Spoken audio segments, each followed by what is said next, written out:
윤석열 대통령 측 대리인단은 탄핵안 가결 3주 만인 오늘 처음으로 헌법재판소에 답변서를 냈습니다. 계엄 이전으로 모두 회복됐으니 탄핵 심판 자체가 필요 없다는 취지였습니다. 피해가 없으니 범행이 없었다는 논리입니다. 계엄으로 인해서 기본권 제한이나 행정질서 제한이 전혀 없습니다. 그러면은 그 부분에 대해서는 상황이 종료됐는데. 하지만 윤 대통령 측은 왜 비상계엄을 선포했는지, 국회에 왜 군경을 투입했는지 핵심 질문에 대한 답변은 하나도 제출하지 않았습니다. 재판부가 지적하자 언론 탓을 했습니다. 그렇게 해야 심리를 계속해 나갈 수가 있지, 이쪽은 아무 얘기도 안 하고 있으면 양해를 좀 해주시기 바라는 게, 일단 군대 투입했다 그러면 언론에서 봐라 내란 저지른 거 아니냐. 윤 대통령 측은 국회가 정당하게 통과시킨 탄핵소추 자체도 문제 삼았습니다. 국회에 철저한 조사가 없었다, 통과되지 않은 탄핵안을 다시 의결했다고 트집을 잡았습니다. 노골적인 지연 전략도 이어갔습니다. 법정 심리 기한인 180일을 꽉 채워달라고 했고 다수의 증인 신문이 필요하다고도 했습니다. 수사기관의 출석 요구나 법원이 발부한 체포영장도 무시하면서 윤 대통령을 난도질 당하는 고립된 약자로 표현하기도 했습니다. 반면 국회 측은 신속한 재판을 당부했습니다. 수사가 진행 중인 내란 혐의 부분은 빼고 헌법 위반 행위를 중심으로 진행해달라고 재판부에 요청했습니다. 재판부는 윤 대통령 측이 요구한 추가 변론 준비 기일을 받아들이지 않고 곧바로 정식 변론에 들어가기로 했습니다. 오는 14일 오후 2시 첫 변론을 시작으로 5차례 일정을 한꺼번에 잡았습니다.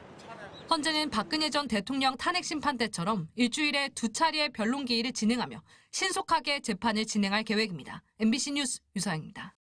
윤석열 대통령 측 변호인이 헌법재판소에 내란 사건 관련 수사 기록 확보 절차를 멈춰달라는 취지의 의견서를 제출한 것으로 확인됐습니다. 윤 대통령 측은 재판 소추 또는 범죄 수사가 진행 중인 사건의 기록에 대하여는 송부를 요구할 수 없다는 헌법재판소법 제32조를 근거로 이 같은 주장을 하는 것으로 알려졌습니다. 윤 대통령이 총을 쏴서라도 문을 부수고 의원들을 끌어내라는 등의 지시를 했다는 관련자들 조서와 공소장 등을 확보하지 말라고 헌재에 요청했다는 겁니다. 수사 기록이 헌재로 들어가면 탄핵 심판에서 불리해진다는 판단 때문에 이 같은 요청을 했다는 해석이 나옵니다. 비슷한 논란은 8년 전 박근혜 전 대통령 탄핵 심판 때도 있었습니다. 박 전 대통령 측 역시 헌재법 제32조를 근거로 헌재가 검찰의 수사 기록을 제출받으면 안 된다고 주장했습니다. 하지만 헌재는 법원이 공무소 등에 필요한 보관 서류의 송부를 요구할 수 있다고 한 형사소송법 272조를 근거로 박 전 대통령 측의 이의 신청을 기각했고 검찰도 헌재의 결정을 존중한다며 수사 기록 사본을 제출했습니다. 이 같은 전례에 따라 윤 대통령 측의 이런 요구는 기각될 가능성이 높다는 관측이 나옵니다. 이런 가운데 윤 대통령 측은 정작 헌재가 요청한 서류는 제출하지 않고 있습니다. 헌법재판소는 오늘 브리핑에서 지난달 31일 이후 윤 대통령 등 당사자가 추가 제출한 서면은 한 건도 없다고 밝혔습니다. 헌재가 요구한 탄핵 심판 관련 답변서 등을 여전히 제대로 제출하지 않고 있는 것으로 보입니다. 윤석열 대통령 탄핵 심판 첫 변론 준비 기일, 국회 측과 윤 대통령 측 모두 출석했습니다.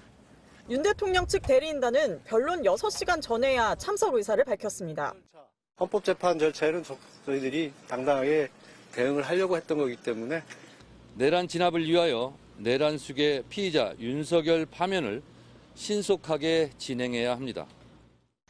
국회 측은 재판부와 탄핵소추 사유로 든 계엄 선포, 포고령 발표, 국회 활동 방해 등 쟁점 사안을 정리했습니다.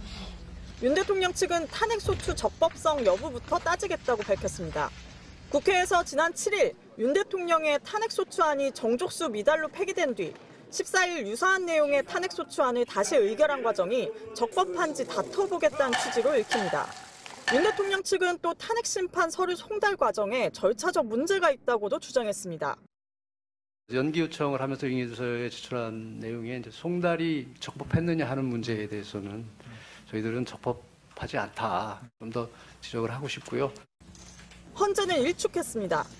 적법하게 송달되었고 오늘 양측 당사자가 출석하여 준비기일 개정에 별다른 문제가 없는 점을 앞서 헌재는 인편, 우편, 전자문서를 통해 보낸 서류를 윤 대통령 측이 계속 받지 않아 재판 고의 지연 논란이 일자 지난 23일 서류가 모두 송달된 것으로 간주했습니다. 헌재는 윤 대통령 측에 재판 절차에 협조해달라고 당부했습니다. 필요 이상으로 충분히 할 수 있는데 안 하시거나 뭐 이렇다고 하면 저희는 그거에 대한 제재를 하겠습니다. 재판부는 다음 변론 준비 기일을 일주일 뒤인 다음 달 3일로 잡으며 촉박할 수 있지만 사건의 심각성, 중대성을 고려했다고 강조했습니다. MBC 뉴스 이혜리입니다.